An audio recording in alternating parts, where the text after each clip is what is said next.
Hey guys, Siaori here of the Cosplay Misfits. Let me just, so you can hear me. So, how's everyone doing with their quarantine? Hopefully people are having fun or trying to. I'm here with Tai and Havoc. Well, not really here, but we're going to be talking about how we've been handling our quarantine. So yeah, while maintaining our sanity. So, what have you two been up to during your quarantine? Well, actually, my quarantine's been really good because now I'm working from home and it makes it a lot easier for me to do the things I really like to do. I can write and draw, and I've been watching a lot of movies. I've actually been fulfilling a childhood dream of mine of watching every movie that Keanu Reeves has ever been in, which all started because I started listening to the Can't Get Enough of Keanu podcast, which is available on Spotify. It's starring Patrick H. Willems and Matthew and Jake Torpy. It's lots of fun, and it's been how I know which movies to watch. And I'm sure all of my friends love to hear my reviews after the movie when I see one. I've also been binge watching TV shows. I watched the entire first season of How I Met Your Mother, which really holds up a lot better than I remembered it. And Siaori got me to rewatch The Office. Yes, I have been watching The Office, but only seasons 1 through 7. You know why. That's what she said. That is what I said. And also, weirdly enough, I watched Toy Story 4 times in a single week. And I've realized that this movie is just a treasure. It's one of my favorite movies of all time. Probably just behind The Lion King. Speaking of the Disney films, I've been recently binging a whole lot of them, especially the Renaissance era ones, such as Pocahontas, Little Mermaid, Beauty and the Beast, and... wait. Rescuers Down Under is one of them, right? Crap, I didn't see that one. Really? Marahute? Come on! No respect for a classic. Anyway, I've mostly been watching those, and I also finally saw Princess and the Frog and Tangled. I also watched Snow White and the Seven Dwarfs. I actually fell asleep about halfway through that one. I forgot how boring that one was, at least until the end. Mulan's actually my favorite of all the Disney films, and I'm actually really disappointed that I didn't get to go see the live-action one that was supposed to come out. They had to push that back for obvious reasons and due to unfortunate circumstances. Hey, it could be worse. Fast and Furious 9 was also delayed. But I thought this time around, because it's been so long since I've seen a lot of these movies, I look at the more adult aspects of them. Boy, are some of those aspects quite horrifying. So speaking of other things that are horrifying, what I've been doing is I've been binging every horror movie I can get my hands on. Like, going from, the classic movie monsters here to your slashers, your gore, anything. I've been watching a lot of Dead Meat. If you want, you can check out his channel. He does awesome countdowns. He has a great podcast. He actually got me into this whole, binge thing. I've always loved horror. Yeah, I love Disney, but I love gore. I love blood spillage, guts just coming out everywhere. I love it. I want more blood. Bring on the fucking monster fest. I want all of it. I love gore. If the bloodier, the better. I don't even care. Chainsaws. Looks like Freddy, Jason, Mike Myers. I love them all. Even some of the not so popular ones. I love terrible horror movies. You got, Silent Night, Deadly Night. That's where the second one has the most infamous scene in it. If you don't know what it is, garbage day. Anyway, so, I do like watching, every Halloween I always watch these guys, our classic movie monsters. Not sure if my other friends are as into it as I am. Sorry, did you say something? So yeah, I recommend, when you're really bored and have nothing else to watch, just, if you're into horror, definitely head over to Dead Meat's channel, check out his stuff, and... So, this game right here is actually called Horrified, if you couldn't tell from the title. Thank you, me. So, it's cool. You actually play with your friends, you all play together, and you play your goal is to take out each of the movie monsters. And what's cool about this is it actually does reference lots of characters from all of the classic movies. So, it's a lot of fun. If you need something to do, I would recommend playing this game, especially if you love classic horror. Speaking of brand new board games that I want to play with my friends when all this is over, I have this game about space marines.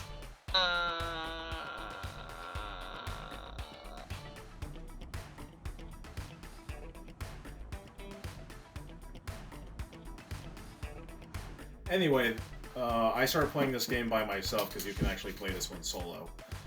It's about you and 3 of your friends playing 3 different space marines from different chapters or brotherhoods, essentially. And you're going into an alien temple to kind of like defeat the aliens. In this case, they're metal skeletons called Necrons. They come back to life all the time. And the whole point of the game is to navigate through the labyrinth, activate each of the portals so you can get to the next level, and then eventually defeating the Necron Overlord. It's actually a really cool and simple game that I really enjoyed playing, but I hope to play with others too as well. While we're on the topic of board games, I have a few here that we've been playing. And to clarify, we've actually been playing not in person. We've been doing weird things. We've been doing Skype, phone, we miss each other. So, one game that we've actually had a lot of fun with is called the Disney Song Challenge. And this game is pretty self-explanatory. So all you really do is a card is flipped over and it says a movie title. Now, usually if you're going head-to-head with someone, or if because multiple people can play this, so you just have to start belting out the first song from that movie. And the person who flipped the card over can judge you. If they didn't like how you did it, or how you sang it, or if you forgot the words, then you have to spin this lovely wheel right here. And you have to do a challenge off of it. As an example, you might get stuck with having to have T-Rex arms. I'm T-Rexing. Yeah, kind of like that. Or a few other ones, or you have to do a whale impression, which, good luck to you with that. A Donald Duck impression, again, good luck to you with that. Or even just hopping around your apartment or wherever saying, I'm late. Well, that would make my neighbors really nostalgic for when I used to leave for work. So yeah, so that's a very fun game, especially maybe if there's alcohol involved. No, definitely if there's alcohol involved. So another one, now this is great. This game is actually meant for 8 and above, but us as adults, we played it. So what this game is Color Brain. So it gives you a description, like a character, say you have to Woody's vest. What colors does it include? You're given a bunch of cards, a bunch of color cards, and you have to put down, say it asks for 2. You put down what you think it is. The answer is, black and white, because it's cow print. But you have to really think about it. Because, these details you maybe not think of, oh, what is Woody's vest color? Just as an example. So, this game, honestly, it is really fun to play if you haven't seen Disney in a while. Or even if you have, like me, who watches it kind of on a daily basis, I still goofed a lot. So, it sounds maybe not the most exciting. It's actually a lot of fun, though. It went over pretty well. And the last game I'm going to talk about is Villainous. This is definitely the hardest game out of the ones I'm going to talk about, because this involves a lot of strategy. So if you're not used to strategy games, you might need to ease your way into this one, because you play as villains, obviously. So, and you have objectives that you have to do. Some are a little bit easier than others. With Maleficent, you basically just have 4 panels, and you have to put a curse on each one. You have to kind of do it on the down low so people can't see what you're doing, because you can attack each other, basically, by throwing heroes, or fates as they're called, at people, so you can try and sabotage one person or another. And then you have Prince John. Prince John on here is probably the easiest one to play. No, let me correct myself. It is the easiest one to play as. Your whole objective is just to get 20 coins, basically. Yep, that's pretty much it. So if you're not good at strategy games, just pick Prince John. Always go with Prince John. This does have expansion packs. There are about 3. It's a lot of fun, but it is kind of time consuming, so just, keep that in mind if you're gonna play it, that it won't be as quick. It kind of think of Monopoly almost, especially if you're playing with intense Disney nerds. But it's a lot of fun. I would recommend checking any of these out if you're a huge Disney fanatic like we all kind of are.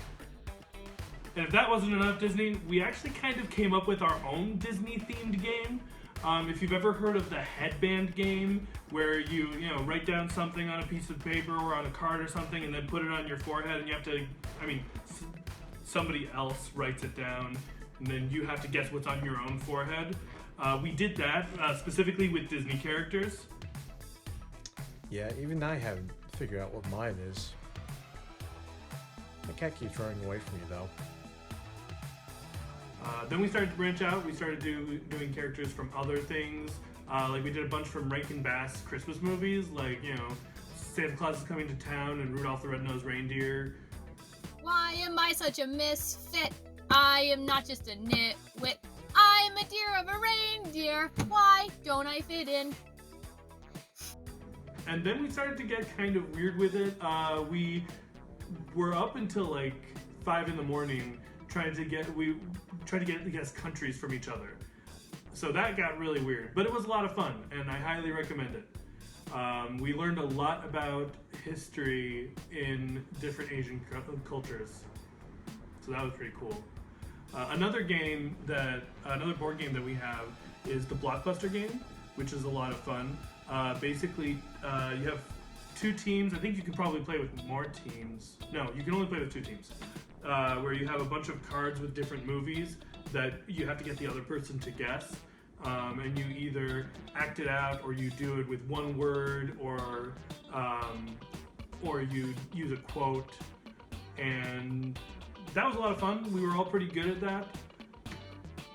So those are the board games that we've been getting into. Does anybody have anything else that they've been into but outside of games and binge watching? So another thing I've been doing during our quarantine, I actually started this a couple months back. I've been doing the 100 Days of Makeup Challenge on my Instagram. So while my face hurts because of all the product, it's not a fan of me right now. I've actually had a lot of fun. Some days are more creative than others, so so that's been fun. Another thing I've been doing is, everything's kind of closed right now, so you don't really have any like fun hangout spots or whatever. Not that you can hang out with anyone right now. I've actually been hiking a lot. I've been checking out different like mountains and trails in my area. I go alone, which probably isn't the best idea. Why would you go out alone? Sorry, it's just, social distancing, get away from everybody, go to the top of the mountain where you can't find a soul. I think I'm doing it right, maybe? I don't know. But yeah, it's been really fun. I mean, we've had really great weather recently, so what's really cool is it's really warm out, but I recently climbed a mountain, and there was snow all over the top of it. So, I mean, I didn't have snowshoes on, but it was kind of cool to be like, hey, look, there was no snow down below. And now it's like I'm in my own little mini winter wonderland. So, if you like the outdoors, I would recommend doing that. Obviously, be careful when you go outside. Should take gloves and a mask. Better safe than sorry. But yeah, so that's what I've been doing in my spare time. Makeup and hiking and reading and yardy stuff like that. Speaking of things that you probably shouldn't be doing by yourself is playing tabletop war games. It's actually quite boring playing by yourself. So instead, I've been painting a lot of my miniatures that I play for Warhammer Age of Sigmar and Warhammer 40,000. So I have aliens, I have little knights that I've been painting. I even have other space marines that I've been painting as well. And I've been following a lot of the tips and tools introduced to me by Duncan Rhodes and his ability to paint miniatures as well. Been following him a lot and watching battle reports as I've been painting. It's actually quite entertaining, quite relaxing, and what's nice about it is it takes up a lot of time in the day. Because about one of these usually takes me about 5 to 6 hours to paint each. So I got my work cut out for me, and there's lots of them to paint. Yeah, this is my workshop, and this is where I'm working during this whole mess. Nerd. Anyway, I've been reading a lot of comics. I actually have a Google Docs file where I'm writing down the timeline for Marvel's Ultimate universe of comics. So I'm figuring out like what comic takes place at the same time as another comic, or when they would have happened, coinciding with each other. So that's been a really fun, nerdy thing that I've been doing, which again is just like kind of going back to my history of loving Marvel Comics. Speaking of which, we the Misfits are actually talking about maybe doing a podcast based on comics. It's still very early stages. It's in the works. Basically, I gotta wait for the others to figure out how to do accents. Chip, chip, cheerio, God save the Queen, bangers and mash. Nein! Mein Accent is wunderbar. Thank you. But that's something that you can look forward to, far in the future. We hope you enjoyed our shenanigans here on the Book of the Internet. Keep us bookmarked by following our Facebook, liking our videos, and subscribing to our channel. And make sure you hit the bell to get notifications. Stay tuned for the next chapter.